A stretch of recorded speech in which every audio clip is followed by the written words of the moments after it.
family, and welcome to another episode Underground Railroad Radio. This is your host, Brother Rich, and I'm joined once again with the living legend, Professor Griff. Brother, welcome back to the show. Oh, give thanks, brother. And it's always a pleasure to be back every Wednesday. I kind of look forward to it. You understand what I'm saying? Like, for real, because it's inspiring and it's challenging. You understand what I'm saying? To just kind of pick a subject and just kind of go in. You understand what I'm saying? Indeed. And I'm going to tell you, Professor Griff, I mean, this year has been a very busy year as far as people we know making the transition back to the ancestral realm. Right. I mean, a lot of people we know have made a transition this year. The latest being Afeni Shakur, mother of the late Tupac Shakur. Right. So I definitely want to talk about Afeni Shakur today. Rest in power to that sister, a true warrior. I mean, just a beautiful spirit. If a person ever read her story and just what she went through, I mean, just a beautiful spirit. So rest in power to that sister. And I also want to talk about Tupac. You know, he got this biopic coming out, All Eyes on Me. So I want to touch on the legacy of Tupac and everything dealing with All Eyes on Me in the movie, and, you know, what could we expect. So like I said, welcome back to the show. Let me start out by just reading a brief article for the... Oh, hold on, Griff. Got a little cough today. I told you the weather's kind of crazy in New York. Yeah, it's crazy around the country, man. I want to read a little article from, I want to give the website there, props to Guardian.com. And for those who haven't heard, maybe this is your first time hearing about it. Afeni Shakur, mother of the late rap star Tupac Shakur, has died. She was 69 years old. The Marin County Sheriff's Department in California confirmed her death on Twitter. The department wrote on Twitter that deputies responded to reports of a possible cardiac arrest at about 9:30 p.m. at Shakur's home in Sausalito, and that she died at the hospital about an hour later.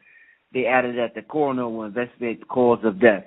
Born in North Carolina as Alice Faye Williams, Shakur changed her name as an adult when she became a political activist and joined the Black Panther movement.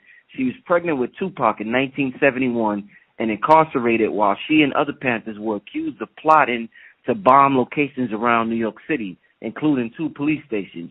She represented herself in the trial, and she and 20 other defendants were acquitted a month before she gave birth. Shakur was the inspiration for her son's music, notably the 1995 song Dear Mama. And I'm going to end it there, right there. And I guess to start out with, Professor Griff, what's your thoughts, man, on this? I mean, the legacy of the Shakurs, man. Tupac Shakur, Matum Shakur, Afeni Shakur. What do you think about when you think about them, Professor Griff?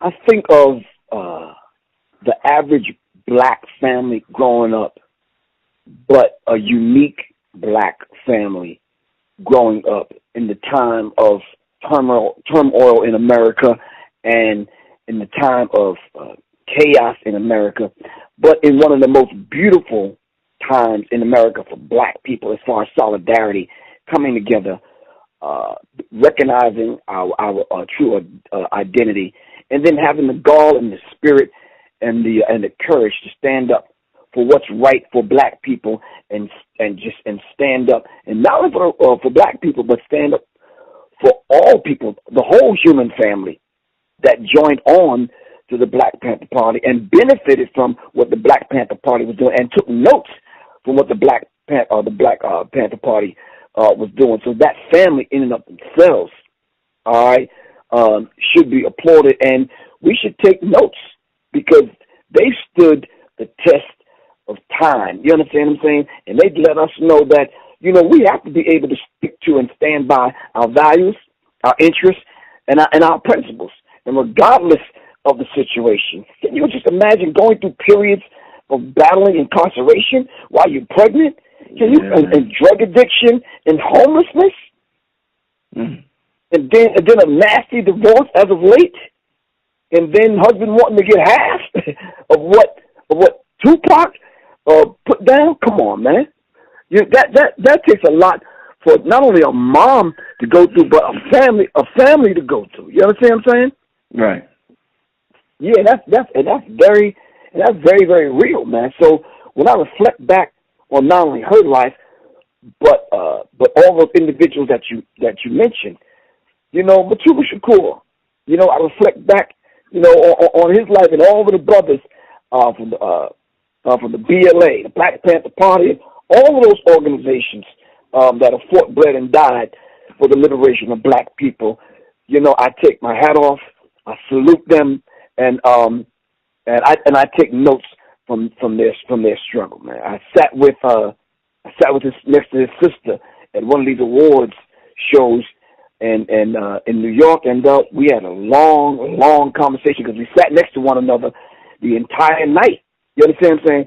Beautiful spirit, humble, very nice woman. You understand what I'm saying? And I gave her my number. I said, look, you call me for anything.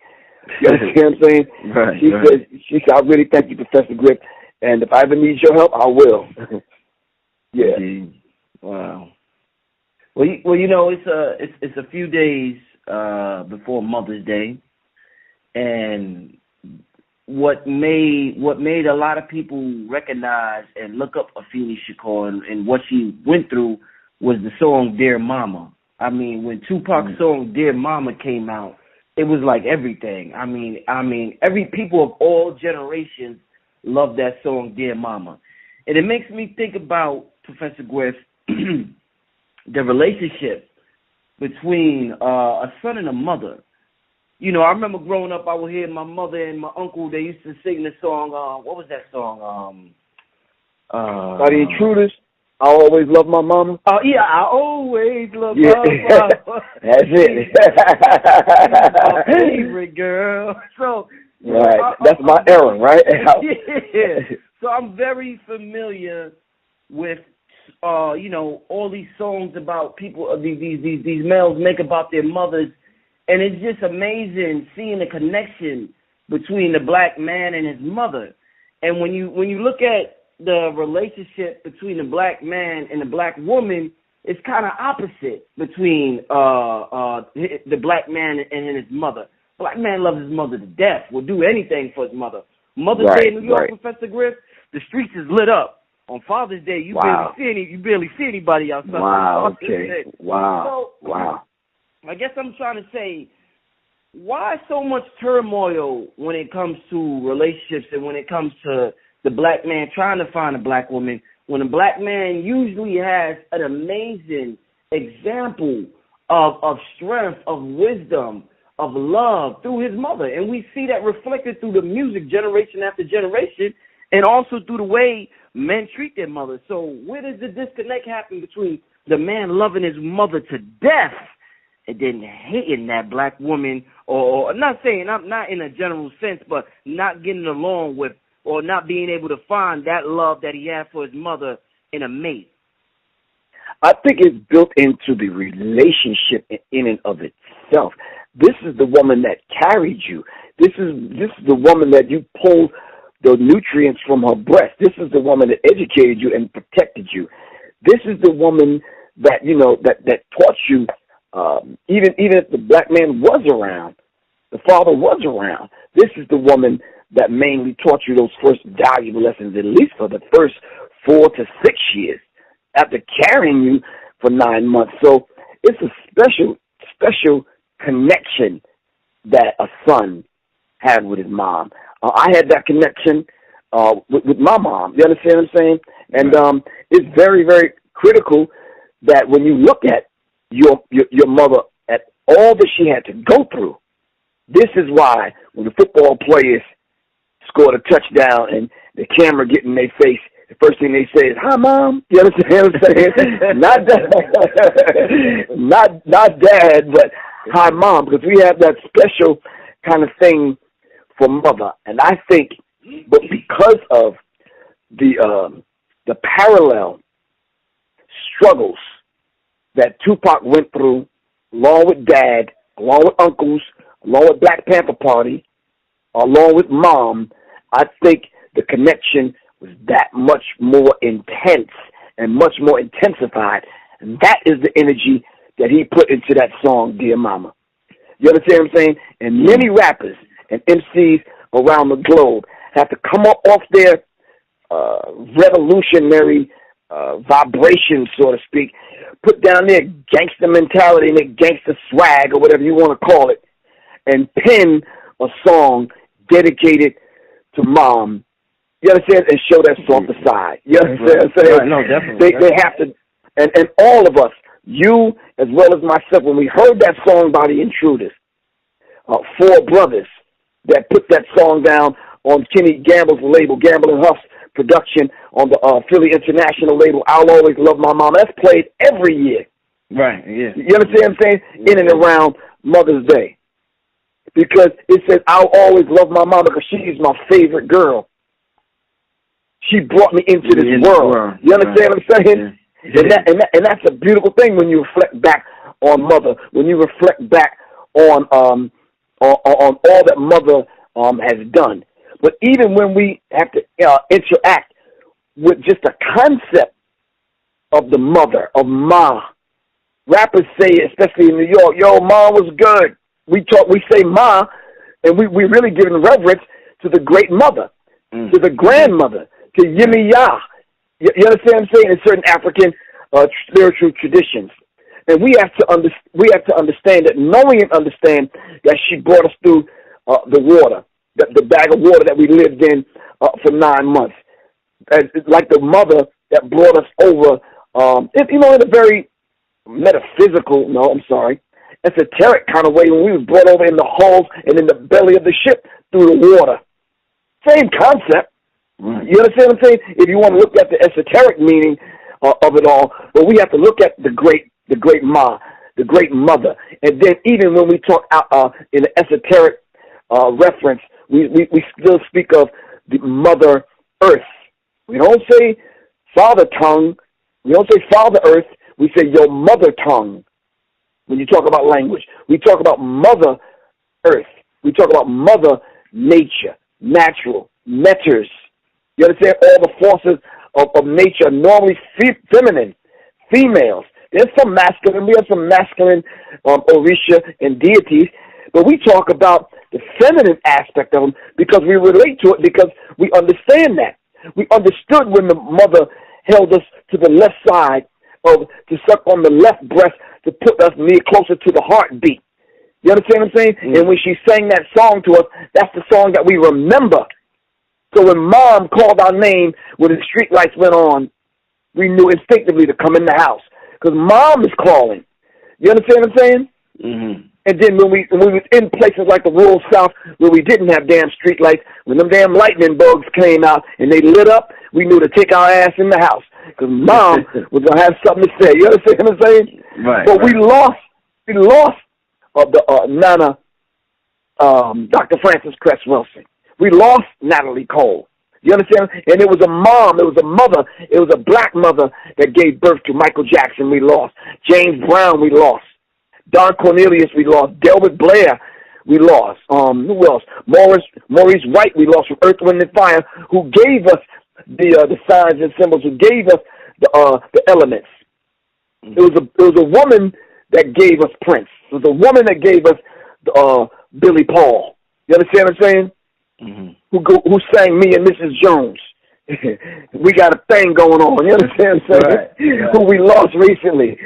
So yeah, it's a beautiful thing when you see that relationship with the mother and the son, man. That's a special kind of relationship. Although women that I dealt with and women that I know catch hell, especially if that little boy looked like Dad. It's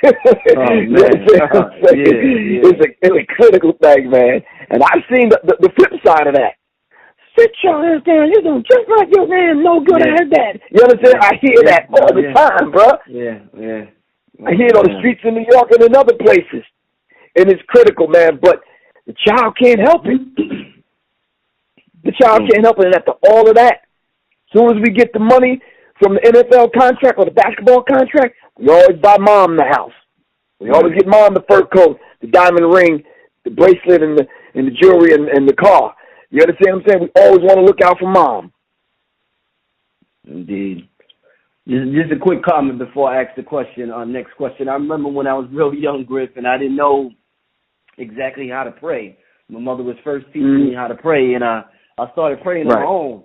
So my prayer at night would be, Dear God, I remember exactly, it would be, Dear God, I love my mom. I love my mommy. I would say mommy. I would say I love my mommy, and I want to die whenever my mommy dies. Amen. Oh, wow. that was my whole prayer. That was my whole prayer. I love her, and I just want to die when she dies. That was right. But guess what? We knew Mother before we knew God. Yeah. Yeah. We knew to look up to Mom for everything. Mom represented that God energy to us before we grew up to know and understand that, okay, yeah, I love my mom, but there's a God that gave birth to my mom. You know what I'm saying? So I had to kind of look past my mom, but we always look to God through Mom. Right. Yeah. And then the scriptures say, I'm not trying to get religious on you, but the scripture says, to whom is the arm of the Lord revealed to? You understand what I'm saying? I looked at my mother. I ain't looking at God. You understand what I'm saying? My prayer was slightly different. Oh, God, please don't let my mom hit me with that damn belt no damn more, because my mom ruled with an iron fist. Right. Ask any of my brothers and sisters about Louise Griffith. But anyway, man, yeah. Well, you know, I'm looking into the story, and I'm reading articles, and one thing I noticed is that her husband of 12 years, that I guess she just filed for a divorce, what was it, a couple of months ago, I believe. And like you said earlier, he wants half of the estate. Now, we talk a lot about black marriage, and we talk about black relationships and the lack thereof, and we want more of that. We want black people to get married more. But a lot of people feel, Professor Griff, that in this system, it's very dangerous to get married. Very dangerous to get married in this system. And I guess this will be an example. If things don't go right, that person you married to could tear you apart, could try to take everything, try to take what a lot of people feel doesn't belong to them. So do you think marriage is something that we should consider living in this system in America? Is that something that we should strive for, or is it enough to say, you know what, you're my woman, or you're my man? For the women out there, you automatically you're my wife or my husband because we exchange energy. What do you think about that dynamic, living in this system, Professor Griff? Living under this system doesn't necessarily mean that we can't conduct ourselves like husband and wife outside of the system, but living in the system. You understand what I'm saying? Mm-hmm. You live in the system, but you want to benefit from what the system has to offer being a married couple, then that's something legal that you got to kind of talk to your mate about. You understand what I'm saying? Mm-hmm.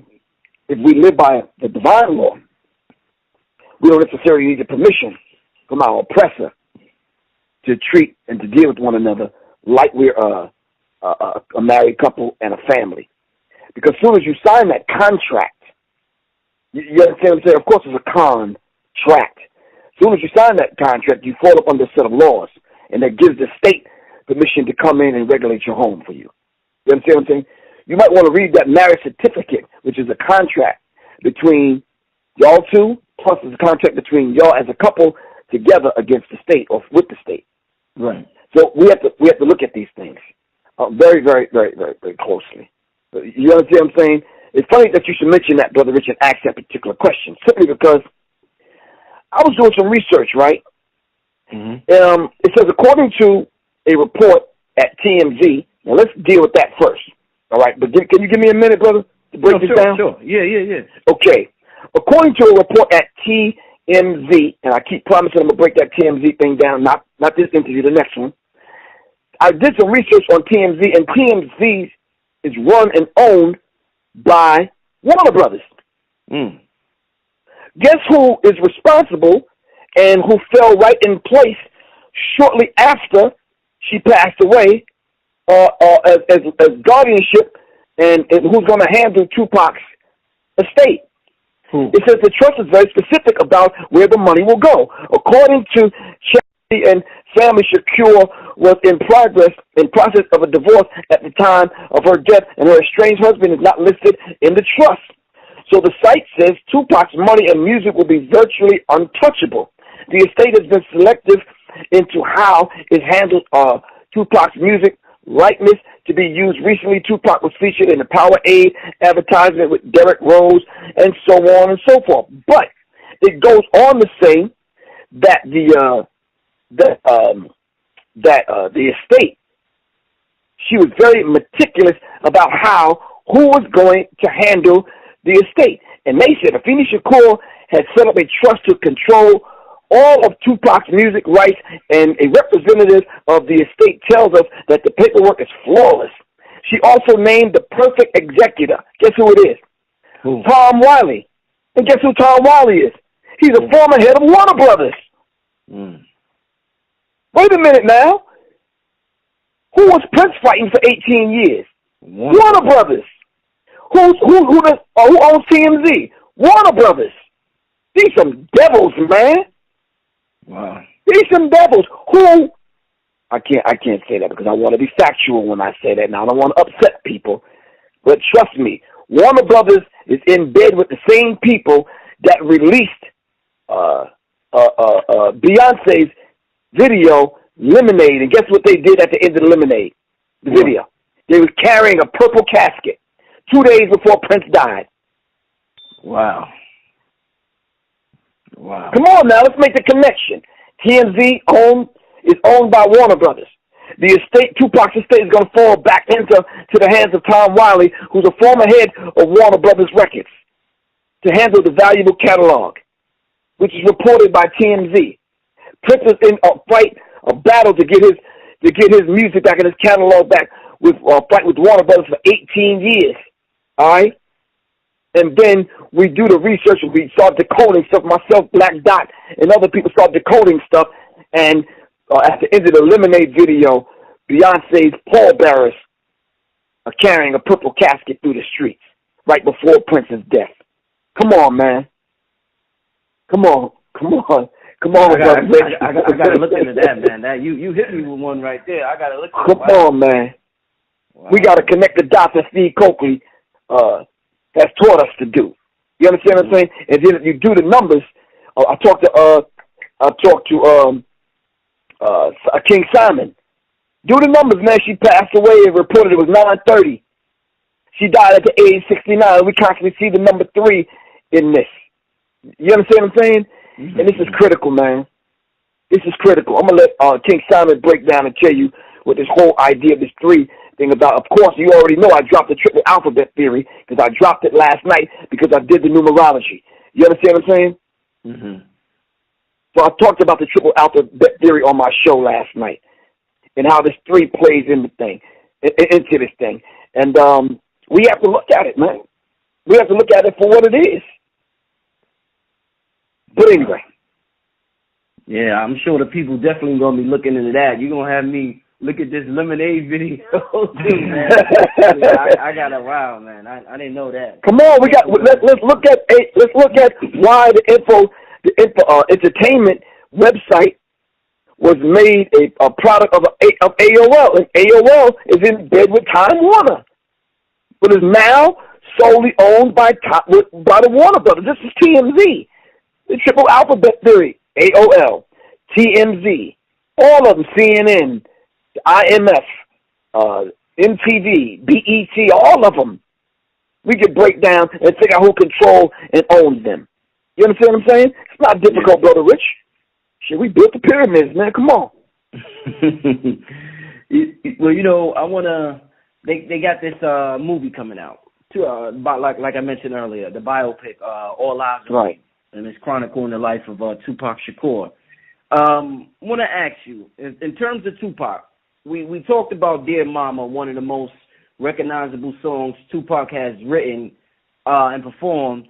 We also know about Keep Your Head Up, you know, a song he had for the sisters out there, you know, just inspiring them, telling them, you know, no matter what you go through, just keep your head up. But there was another side of Tupac. There was the How Do You Want It Tupac, where he had porn star what's the name? Heather Hunter in his video. Mm-hmm. There was the Right. Tupac that was in St. Ives ads, and the Tupac we all know, Thug Life written on his stomach, tattoos all over.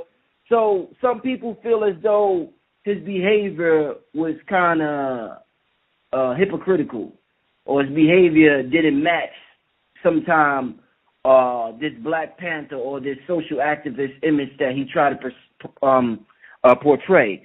Do you look at Tupac, do you look at his behavior as being hypocritical, or do you look at it as it's just Tupac? He's just keeping it real. This is just who he is. It's possible to be that age and to be into this, but also to be caught up in this at the same time. What's your take on a man who has knowledge of self and is conscious, but at the same time is going through things and still into certain things that people consider hypocritical to somebody who's supposed to be conscious? Well, you know something, Brother Rich, I think all of us battle with that duality within inside the self.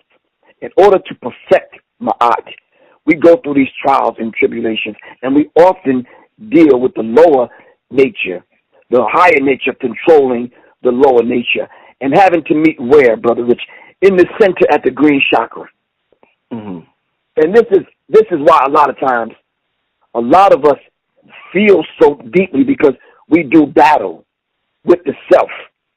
There's a book that I often refer back to, and have encouraged thousands of people to read this book. This book is called The Mystical Magical Paths of the Self and the Not Self, Brother Rich. And this is exactly what we're talking about. We're talking about the mystical aspect of who Tupac was, who humbled himself and gave us that side of him. And then the magical self. But in Tupac's case, the controlled self and the chaotic self. In Tupac's case, the hypocritical self and the duality inside the whole concept of him having knowledge of self and being a revolutionary self. You understand what I'm saying? The thug life, which I had a conversation with him, and he said it's something similar to hug life. You understand what I'm saying? But he has to present that. He has to present it that way to talk to the gang members, to talk to the thugs, to talk to all those brothers and sisters that live that kind of life. You understand what I'm saying? But he taught valuable lessons in everything Tupac did. Whether we extracted those particular lessons and learn from them, or whether we wanted to emulate Tupac and be like the chaotic side of Tupac, spitting at the camera and getting into fights and that kind of thing. All of us go through that. That's a valuable lesson that I extracted and learned from Tupac. But I also extracted the roles who grew from the concrete side of Tupac. You understand? Mm-hmm. The poetic side of Tupac. I didn't resonate with the weed smoking and drinking and all that side of Tupac. I didn't resonate with that. I resonated with the revolutionary, more calm, more introspective side of what Tupac gave us when he gave us the other side of Tupac, when he penned Dear Mama and some of those other songs that I extracted those lessons from. So Paul Simmons gave us the mystical and magical paths of the self and the not self. I understood when Tupac was being the self, and I understood when Tupac was being the not self. And I was mature enough to extract those lessons. Did I believe some of these sisters in what they said in reference to how he handled them? Yes, I did. I can't deny that. Was I always a Tupac fan? No. Did I know some of the brothers and sisters that are still living that were around Tupac, and I often have those conversations with them? Yes. Can I resonate with aspects of both sides of that Tupac? Yes, I can, to be honest with you, because I lived both sides of that. I was never the drinker, the smoker, and having this kind of way about him, how he dealt with and handled women, but I could understand that chaotic side and the slightly violent side, and definitely I could resonate with the revolutionary side, the freedom fighter side, when he had to bust back at 2 white police officers in Atlanta. I can resonate with that. You understand what I'm saying? Mm-hmm. And a lot of young revolutionaries today hold Tupac in high esteem, and they still I've seen people adorn their bodies with tattoos of Tupac. Right. Yeah, I've seen people mimic their rap style after Tupac. You understand what I'm saying? I've seen people become the living embodiment of Tupac. I've met rappers that sound just like Tupac. You understand what I'm saying? So, that's how I can kind of answer that question and be very transparent and kind of give people a solid answer and how I resonated with the totality of who and what Tupac meant to not only me but to the world, man, for real. Mm-hmm. Now, do you think, we look at Afeni Shakur, for example, and I guess maybe you touched on this earlier when you dealt with the connection between the mother and the child, but when a mother has knowledge of self and she's conscious and she passes that down to her children, is that a stronger, more different impact than when a child's father has knowledge of self and passes down the knowledge to the child? Because sometimes I see children who come from families who the father may have been conscious and was strong and revolutionary, but the mother may not have been, and that child sort of doesn't get it. But usually when I see it come from the mother who was strong and had knowledge of self, it's usually more in that child. So do you think it makes a difference if the father has it and if the mother has it? Because I'm trying to figure out bloodlines here and how this bloodline thing works. Because sometimes we see examples of the bloodlines of it could be Elijah Muhammad, and we'll be like, well, what the hell happened to his son? We keep hearing about how we got to carry these strong bloodlines, and we're like, well, what the hell happened to his son? Or Dr. York, well, what the hell happened to his children? So do you think it makes a difference if the mother is conscious versus whether the father is conscious? I think, Brother Rich, and that's a very intricate question, but I do think that the bloodline is important, but if we deal with it from a spiritual kind of perspective, Brother Rich, why can't we deal with it from a spiritual bloodline as opposed to a physical bloodline? You understand what I'm saying? Yeah. I cannot sit here as a father and as a grandfather, a father of 5, 3 girls and 2 boys. You understand what I'm saying? I can't sit here and say I can pick which one of my children are going to walk in my footsteps and that they inherited this thing that Professor Griff have about me and myself as a revolutionary or a freedom fighter or even the way I think.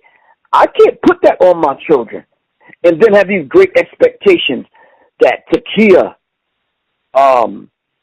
Khalees, or Naila, Maisha, or Issa, you understand what I'm saying? Or Rasheen Khalid, or Khalil Amir, or any of them will walk in my footsteps. I can't do that. I can't put that on them. They have their own path in life. You understand what I'm saying? Do I hope and pray that I send them positive energy and that some of what I have I'd like to pass down to them? Of course. I have 2 sons, healthy sons that are taller than me. Would I have wanted them to pick up some of these martial arts skills I have? You're damn right. Mm-hmm. But I have martial arts skills coupled with a courageous, fearless way about me. I can't give that to them. You understand what I'm saying? I ain't scared of a goddamn thing. And people that know me know that. I can't give that to them. That's on them. But I can pass down some of these techniques, some of these sword techniques, these knife techniques, the staff, the collie sticks, and some other stuff. You understand what I'm saying? Mm-hmm. Which I would like to, but we're not guaranteed, Brother Rich, that our children are walking our footsteps. So even with my mom was fearless, man. She had to raise 13 children. I had to take that valuable lesson. What my dad passed on through the blood that ran through his veins, which was Native American blood, that Blackfoot energy, of course. You understand what I'm saying? When I look back and I study the Blackfoot tribe and I studied Native American tribes, it's like, I've accepted the fact that courageous warrior spirit that ran through the Native Americans, I know it's in my blood. But it's also mixed with the Mau Mau blood and the Zulu blood. You understand what I'm saying? It's also mixed with that Black African blood. And I have to accept that. So when I look at where is it coming from, whether it's the bloodline of the mom, let me tell you something, man. I don't know if you know not Reverend, but Reverend Warner, my grandfather. Man, Reverend Warner could teach. Did I inherit that? I probably did. You understand what I'm saying? Did it skip over 6 of my brothers and end up at me, the 7th child? It probably did, Brother Rich. You understand what I'm saying? I can't deny that. But that's through the Warner side of the family. That's through my mother's blood. The Native American side of myself, which was my father's side, probably gave me the Warrior side.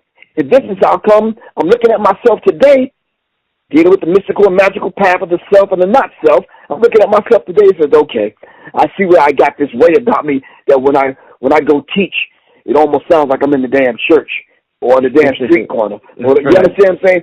But then again, when I hang up the microphone and turn it off and drop the mic and got to go out in the world, I see why I walk with my left foot forward in a revolutionary kind of way, like my dad. That blood that ran through my dad's vein, that Native American blood. Indeed. Now, one thing Afeni Shakur said in a 2005 Associated Press interview, she said that arts can save children no matter what's going on in their home. Now, right. when we see turmoil in homes, some people think, damn, man, it got to take a miracle to save some of these badass kids in the streets. And she felt as though, art can save them. Can you expound on that? What does she mean by arts can save what people call these quote-unquote badass children in the street? Well, Brother Rich, let's look at what we just came through. We can't, as Black Dot so eloquently put it in his book, Hip Hop Decoded. We came through the turbulent 60s, right? Mm-hmm. Which gave birth to brothers and sisters that put it down on a cultural, artistic tip.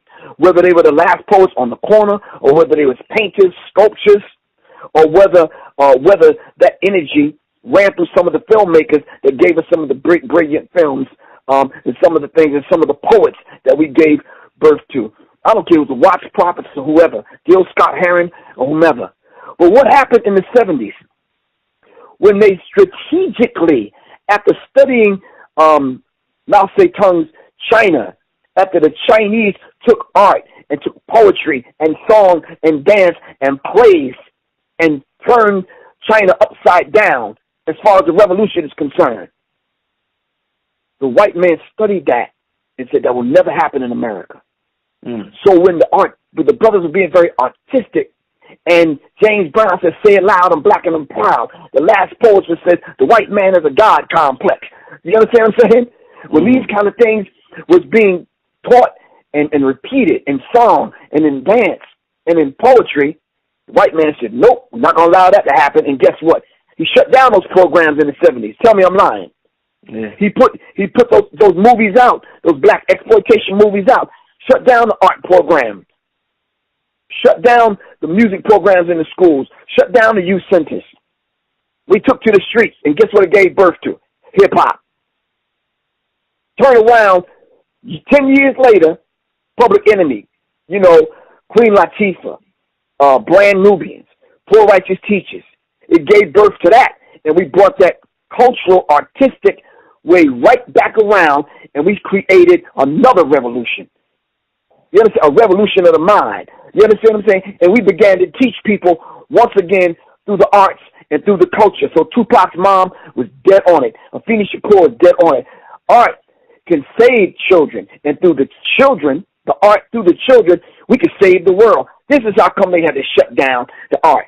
And then when they saw what Public Enemy and the other conscious hip-hop heads would do, they tried to shut it down again by infiltrating it and feed us these white soulless ass recording artists. You understand what I'm saying? Mm-hmm. I'm not taking anything away from Eminem and Macklemore and the rest of them. They ain't got a goddamn thing I need to take away from them. They mimic black people. They culture bandits. Culture vultures. You understand what I'm saying? And it's a very real can you imagine hip-hop not being filtered through the hands of our oppressor? Imagine how it would resonate with our soul? What we can do with an art form like hip-hop? Come on, man. I tell you one thing, with an art form like hip-hop unfiltered and untainted by white people, we wouldn't have the problems we're having today in rap. especially with what we're going through now with Africa Bambaataa. Come on, man. We wouldn't have that. We wouldn't have that, Brother Rich. That's very real, man. You know, guess what, Brother Rich? Truth recognizes itself. Right. You can look at somebody's facial expression and hear the intonation of their voice and watch their body language, and you say, you know something? Dude, telling the truth. You understand what I'm saying? Yeah. So if we had the art and the culture, and I think this is one of the reasons why Minister Farrakhan reinstituted the one of those 9 areas, and one of them was arts and culture. We have to bring the art and the culture back. Plain and simple. But we have to create the environment for young people to express themselves via the art and the culture. This is why it's mandatory that our children study instruments in the school. And if not in the school, in the home. Very, very, very, very key. And to know and understand that those instruments come from the continent. Everything from the damn piano to the guitar. Because all the damn guitar is a piano that you hold in your hand. You understand what I'm saying? Yeah. And you hit the string instead of hitting it with some keys. You understand what I'm saying? That's what it is. You can go back right now to Africa and see those instruments that resemble. Matter of fact, you can look on the walls of the pyramids and you can see the instruments.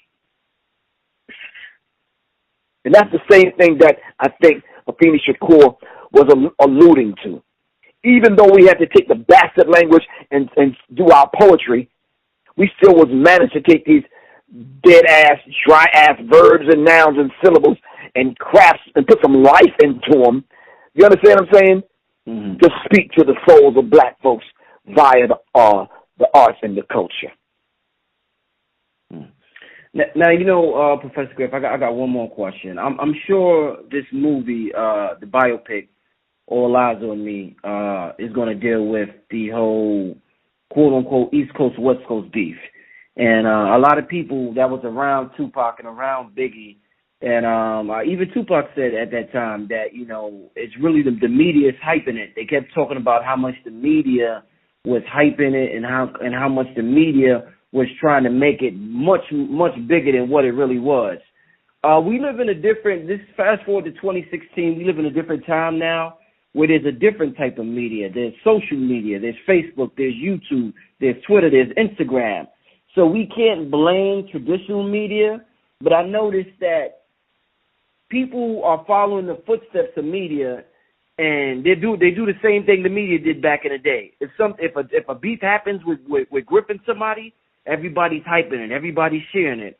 It almost seems bigger than what it was. So the people like, God damn, 90,000 shares, 90,000 views. I didn't know it was that serious. But then after 90,000 people watch it, it becomes that serious.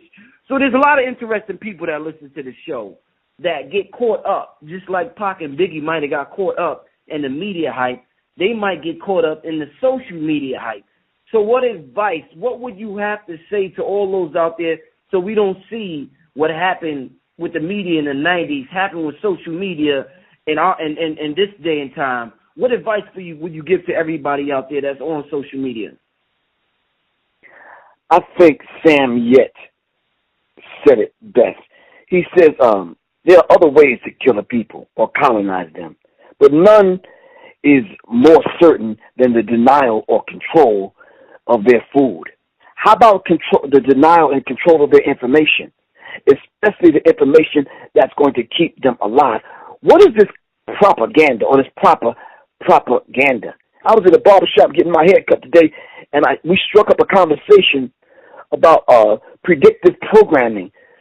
You can almost predict how many people are going to come on this YouTube clip and deny us and deny this information. Am I right or wrong? Right.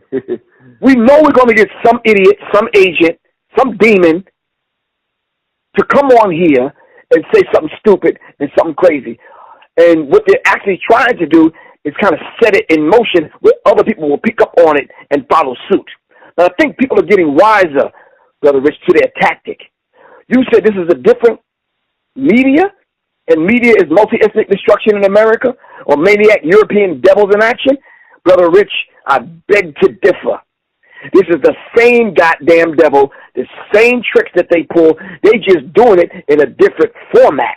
That's all. It's the same damn COINTELPRO. They just got black agents with Muslim and RBG names online, with righteous names that they hide behind and righteous symbols that they hide behind, Hebrew names that they hide behind. Brother Muhammad X Johnson, RBG, with the black power sign as his Facebook face. You understand what I'm saying?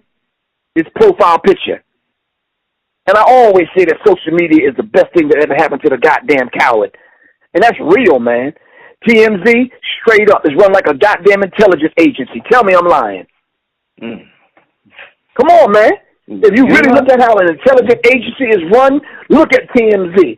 They're the same goddamn intelligence agency format that Steve Coakley told us about. The NAACP and the rest of them that was spying on black people. TMZ is run the same goddamn way. And that's very, very real. So this media is the same. Nothing but goddamn intellectual prostitutes doing the bidding of their slave masters that control them. And knowing goddamn well if they said anything out of line or if they told the truth on one of them damn news stories that the Associated Press and Reuters put out, if they told the truth and bucked them, they would shut them down tomorrow. And I can prove that. Al Jazeera is struggling to get back on the air in America because they told too much truth. They set so many filters up to Al Jazeera, they can't even report the news the way it should be reported. Because this is a Zionist-controlled media, and everybody know it.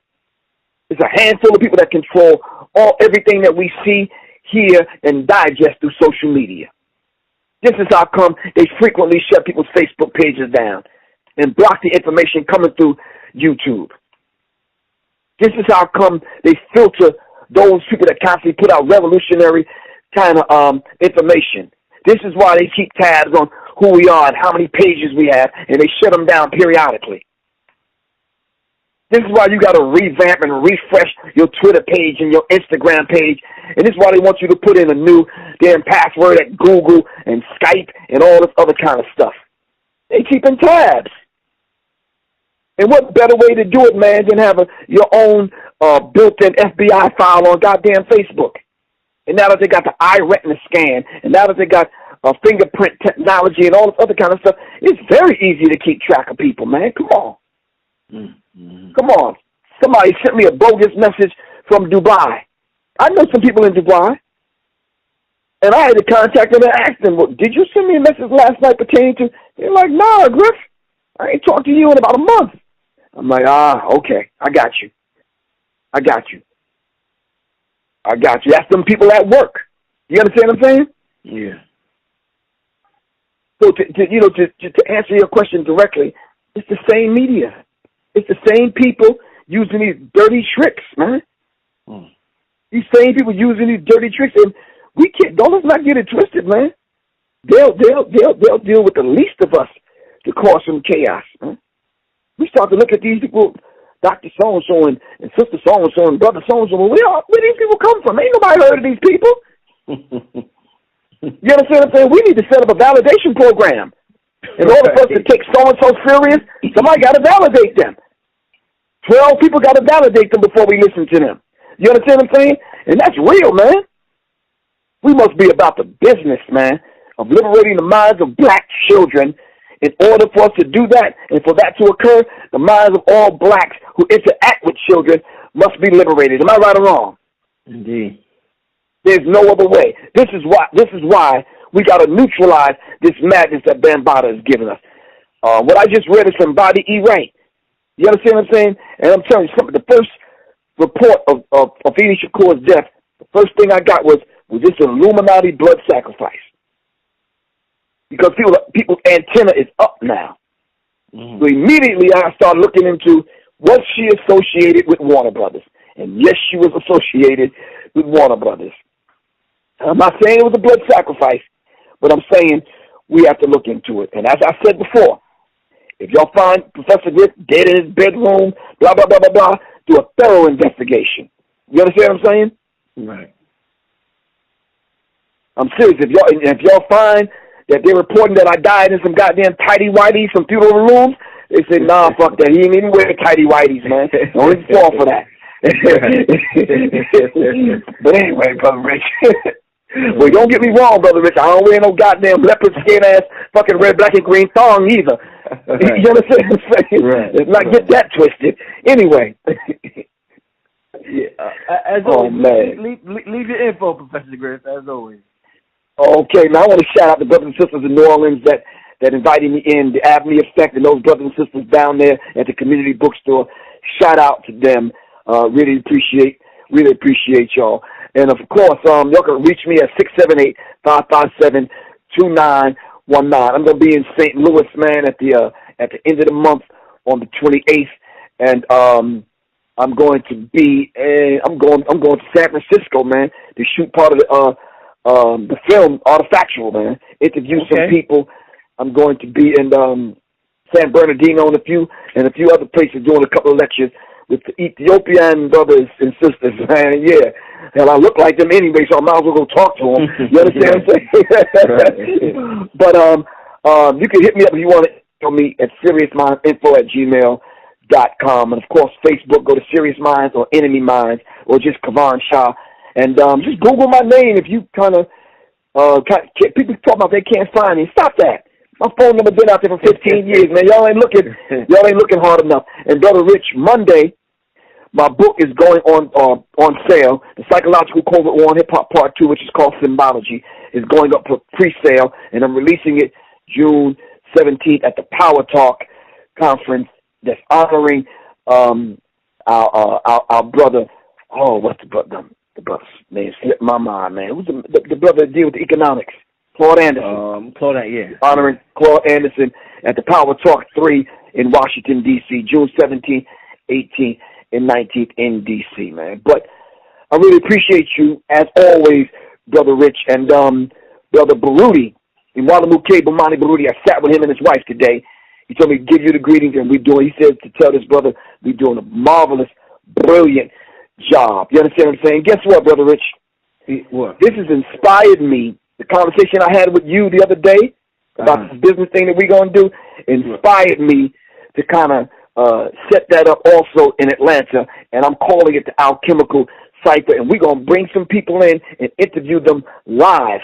You understand what I'm saying? At this cafe, and I'm telling you, man, and I went to the cafe today, beautiful mother and son team that run the Dream Cafe in Atlanta. Go check out the Dream Cafe on Peter Street, y'all, in Atlanta. That's where we're going to have our thing at. We call it the Alchemical Cipher. We're going to set up the couch. It's going to be a talk show kind of thing, DJ, food. You understand what I'm saying? And we're going to make it happen. We're going to make it a festive kind of thing, and we're going to educate some minds, man, via this Ustream kind of thing, or this live stream. You understand what I'm saying? This is an exciting time, man, for me to launch this Serious Minds TV. You understand what I'm saying? It's beautiful, man. Yeah, man, that sounds super dope, man. If next time I'm in Atlanta, I definitely got to come through to that, man. If you're in Atlanta, you got to get. Come through, man. I'm already in Killer Mike's ear. I'm already in David Banner's ear. I'm already in Wise Intelligence ear, and I'm in a few other people, some politicians, some authors, some musicians. Come on by, let me interview you, and say your piece, man.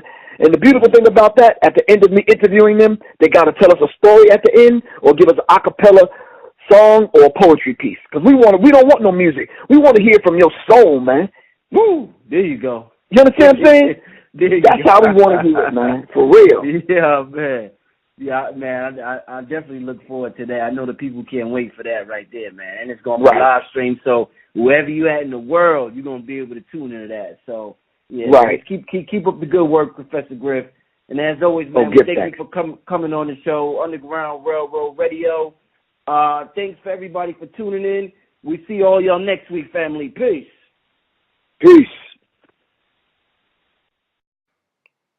Peace, family. This is Brother Rich from UGR, urging all my viewers and subscribers to help support the channel by donating just $1 to the UGR PayPal account.